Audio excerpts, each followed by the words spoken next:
Oke, jadi saya Fatul Falkia dengan NIM 1030524000083 akan menjelaskan langkah pertama itu ada download VirtualBox.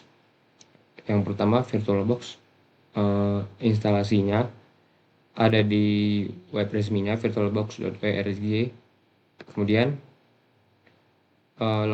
langsung pilih yang sesuai dengan operating system di laptop.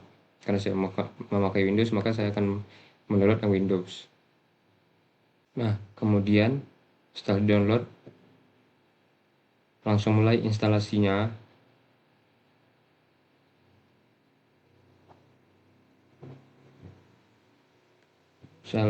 Nah, seperti ini tampilan instalasi VirtualBox-nya. Langsung I accept, kemudian next, yes, next saja.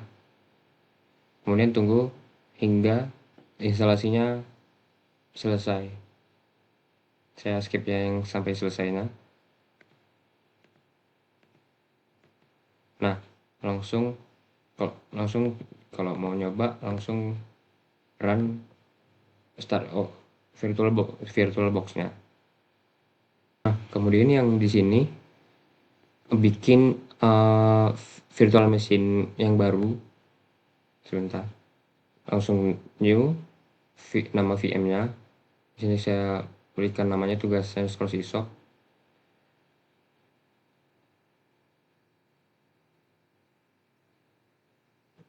Kemudian langsung finish saja. Nah, langsung di tampilan ini untuk melihat ininya ya, untuk melihat tampilan resource use, CPU load, RAM usage, network rate, dan disknya ada di pilihan yang keempat, resource use. Pilih VM-nya, kemudian ke resource use untuk melihat tampilan pengaturan dasar VM. Jadi, seperti ini kurang lebih.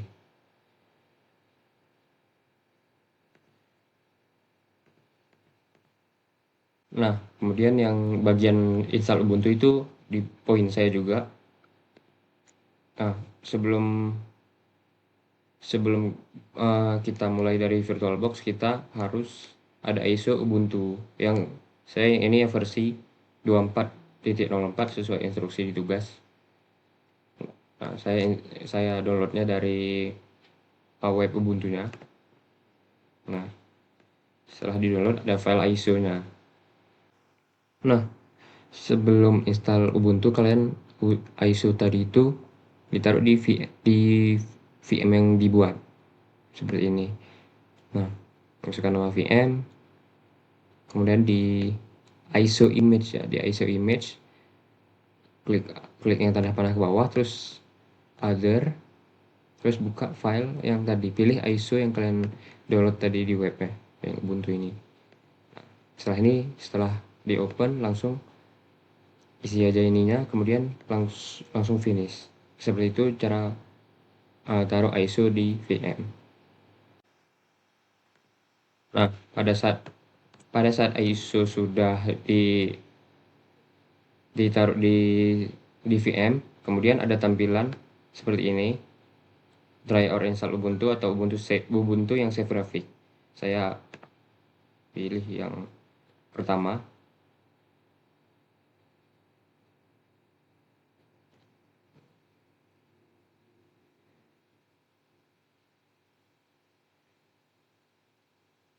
Nah, seperti ini tampilannya. Skip sedikit. Nah, seperti ini instalasi Ubuntu-nya.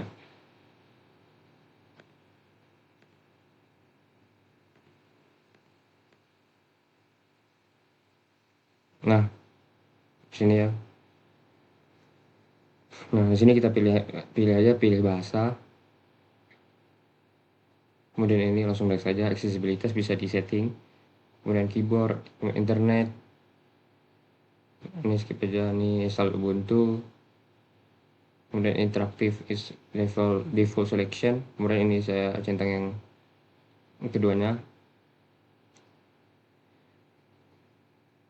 langsung tunggu aja. Sebenarnya untuk penginstalan supaya cepat, sebenarnya cukup centang yang atas saja. Kemudian iris disk. Nah, di sini bikin akun Ubuntu-nya.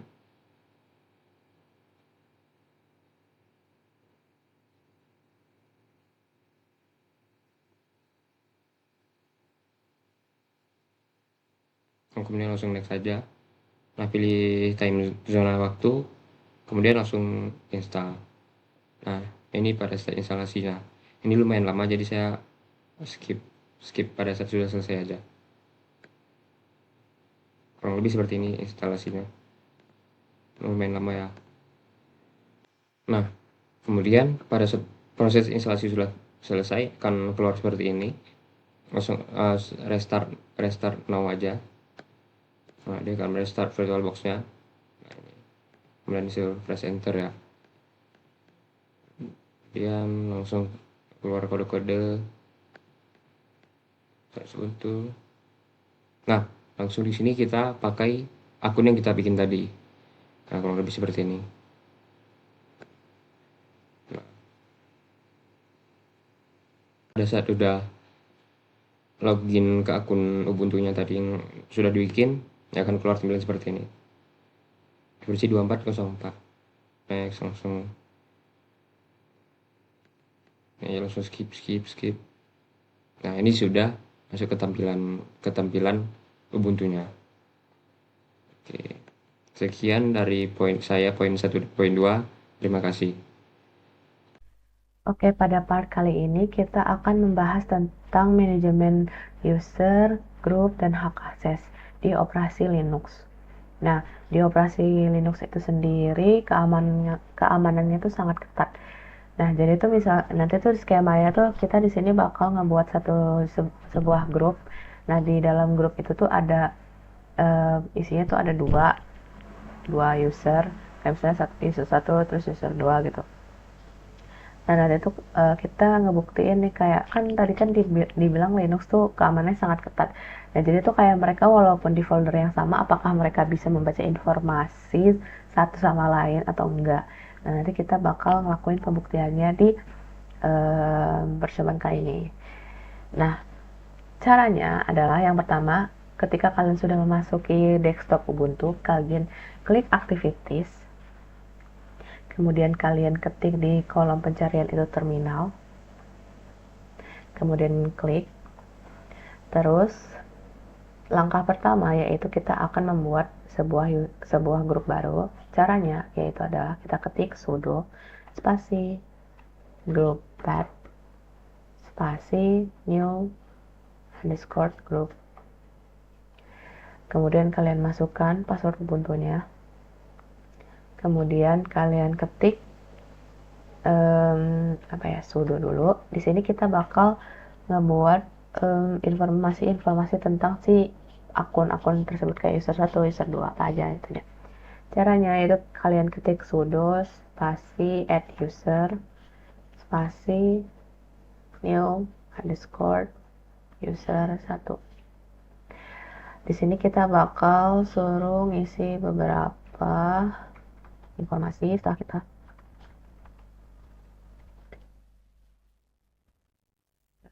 user 2 juga berlaku.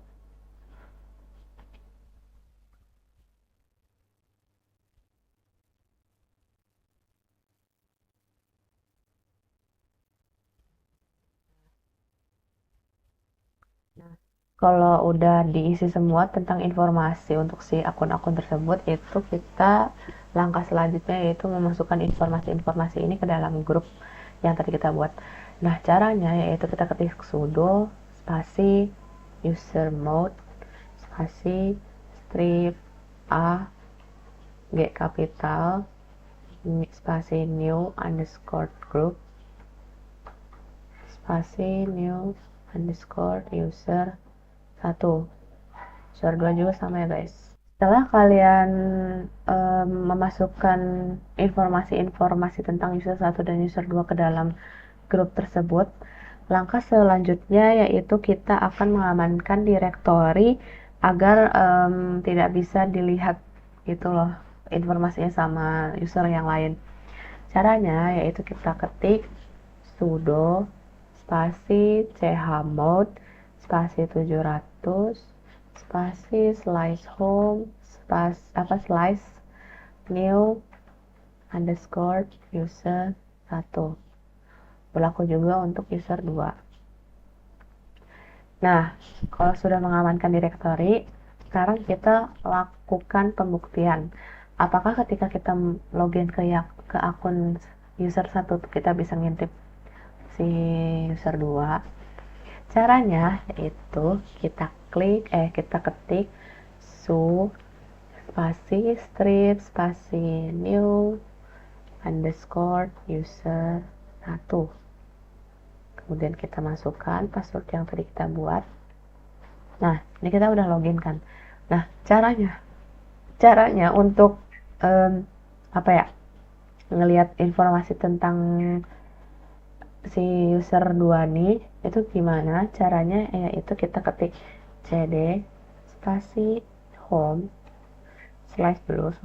home spasi si user yang mau kita intip. Tadi user 2 kan.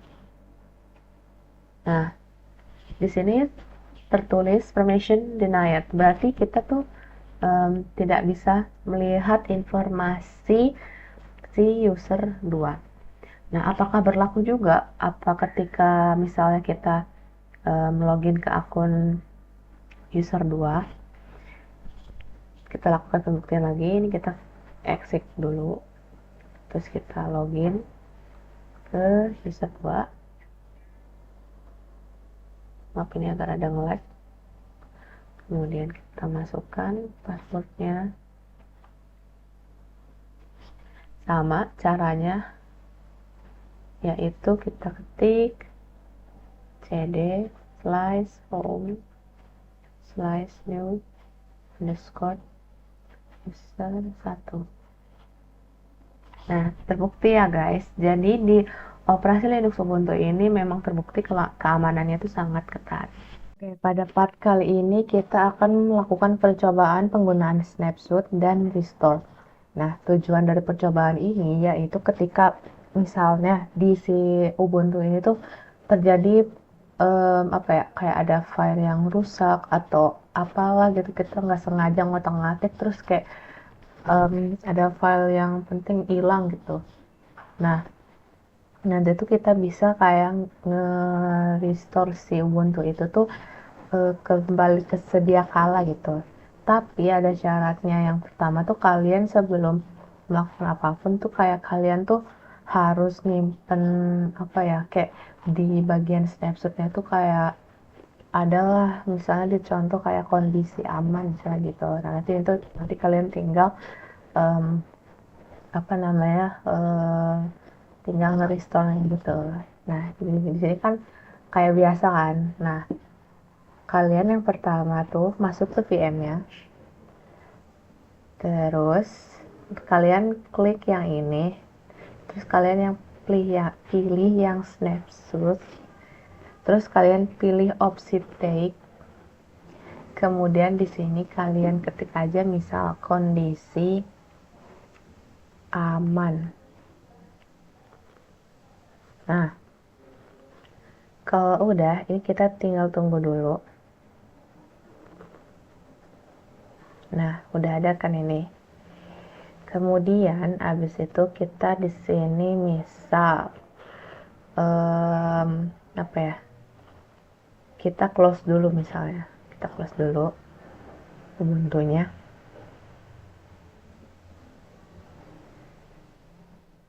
Terus kita running lagi.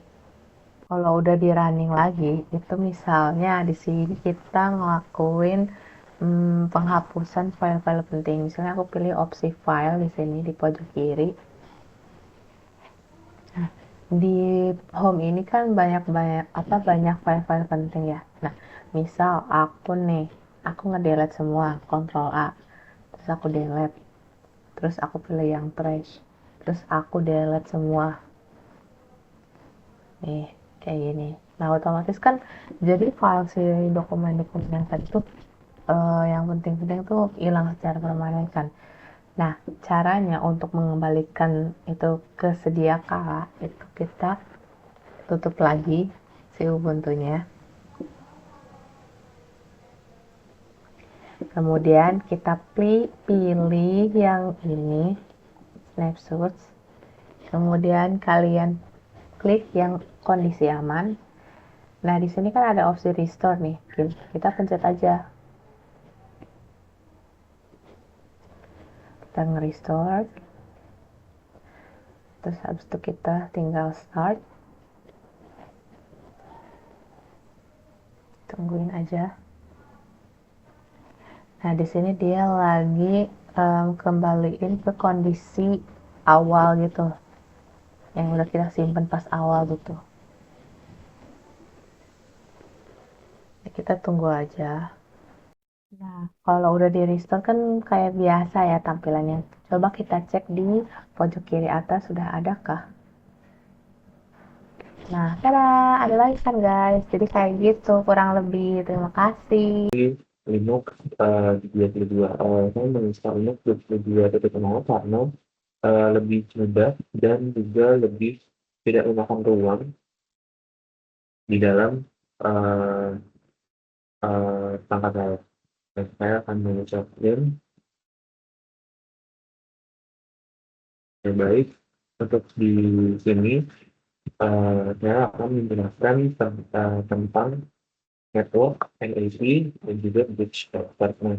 Dan saya akan memilih NAT untuk praktek di atau virtualbox sistem Linux di Ubuntu 22-nya.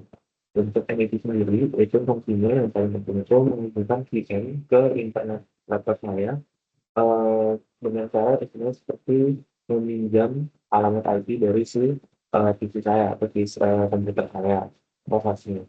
Terus cara kerjanya itu virtual machine akan akan berada di dalam jaringan yang privacy, lebih private dan isolated. Jadi PC aslinya ini bertindak seperti router Wi-Fi yang nyambungin ke sistem Ubuntu-nya, seperti itu. Terus karakteristiknya dia itu ya pasti bisa mengakses internet ya. Lalu si asli itu CVM itu bisa mengakses isi aplik kita atau si hostnya, tapi perangkat lain di luar atau seperti laptop teman saya contohnya tidak dapat mengakses VPN saya karena tidak dalam satu network dan tidak tapi karena tidak tersambung atau tidak bridge. Nah, itu akan dijelaskan pada kitab yang terus isi asli kita tidak bisa mendeteksi atau masuk ke dalam VM secara langsung karena posisi hidden itu untuk PC yang PC lain selain PC saya. Terus kapan sih atau tepatnya si NAT ini atau si network address migration ini dipakai.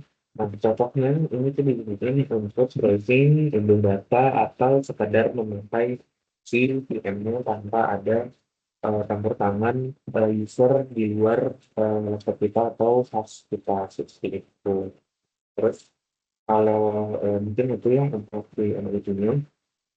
Kalau untuk bridge adapter, fungsinya sama ya, menghubungkan VPN sama menghubungkan internet VPN ini ke PC asli kita, namun langsung ke jaringan fisiknya atau tempat si PC hostnya ini terkonek, misalkan ke wifi saya atau host tempat lain, atau wifi yang lain. Nah, cara kerjanya ini, jadi si virtual machine ini seolah-olah dicolokkan dengan atau disambung dengan network LAN, kabel LAN yang nyambung ke router. Seperti itu ya kurang lebihnya. Nah, jadi VM ini bakal dapat IP sendiri yang satu level atau satu kelas sama PC kita atau komputer kita. Gitu. Nah, karakteristik atau eh, atau kebiasaan dan kebiasaan atau yang jadi cirinya itu kurang lebih sama seperti NIC, sama sama internet. VM ini bisa bertindak seperti komputer fisik yang tanpa host seperti itu, yang real di dalam networknya. Terus perangkat lain di dalam jaringan WiFi yang sama, contohnya di WiFi saya di Makassar 21 yang ini, bisa melihat, memancing, dan juga mengakses VN saya. Karena misalnya contoh untuk akses server atau SSH yang buat di dalam Ubuntu saya, Ubuntu 2.2 seperti ini. Nah, lalu eh, bentar. Eh, lalu kapan sih si bridge network ini atau si widget adapter ini digunakan? Nah, ini cocok untuk bila kalau kita ingin bangun server di dalam VM-nya atau untuk diakses komputer lain atau user lain di luar jaringan seperti itu. Ini kita pilih di sini saya akan pilih ke energi saja, lalu kita pindah ke virtual machine atau ke ini tempat dulu. Setelah itu, nah ini langsung kita cek ya pembuktian si NID-nya atau si uh, network address translation. Jadi kan seperti yang saya sudah jelaskan tadi, itu menghubungkan VN ke internet PC aslinya atau PC hostnya. Jadi kayak meminjam alamat IP dari si PC saya. Nah, contohnya langsung kita saja start ya, kita tes di dia. Karena si NIC ini meminjam alamat IP dari laptop saya, otomatis internet yang saya pakai juga tersambung ke internet VirtualBox atau Ubuntu saya seperti itu.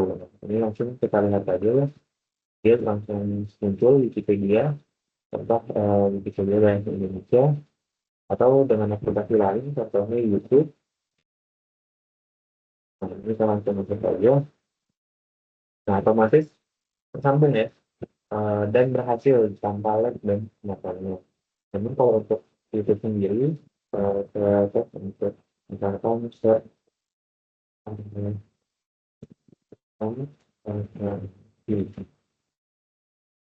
ini otomatis langsung menampilkan video ya, karena NID tadi natural benar, jangan NID itu network address translation. Jadi yang membentuk VirtualBox saya dan software dan operation Ubuntu yang ada di dalam VirtualBox sendiri itu nyambung IP-nya dengan laptop saya sendiri. Mungkin kiranya ini sambil dapat saya dapat sampaikan kurang lebihnya, mohon maaf. Assalamualaikum warahmatullahi wabarakatuh.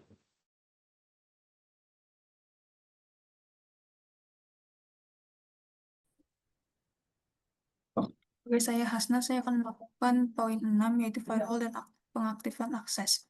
Jadi yang pertama kita harus menginstal dulu UEFI-nya. Pertama kita bisa melihat update, mengupdate ya terlebih dahulu update dengan melakukan sudah update sudah dijalankan. Ini tinggal masukin passwordnya aja.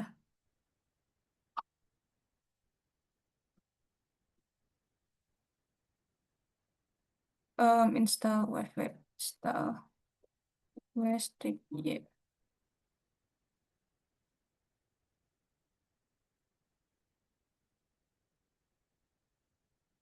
Oke, selanjutnya kita akan mengecek status awalnya seperti apa dengan sudo UFW status. Dan ini status masih inaktif. Selanjutnya kita akan mengkonfigurasi kebijakannya dengan mengecek kebijakan defaultnya seperti apa dengan sudo UFW default deny. Ini artinya belum diizinkan. Yang deny, kemarin yang deny, coba yang allow, poin pajak sedang diizinkan.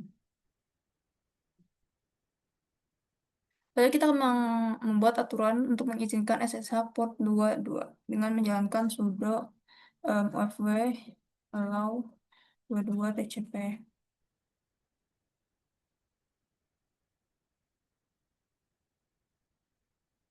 Ini sudah buat aturan untuk memblokir HTTP port 80 dengan sudo UFW deny 88 garis miring TCP. Dan ini izinnya sudah diupdate. Selanjutnya kita akan mengaktifkan firewall dengan sudo UFW enable.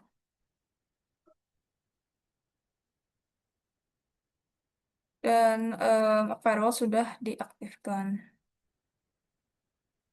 Selanjutnya kita akan memverifikasi hasil konfigurasi yang telah dilakukan dengan sudo UFW status verbose.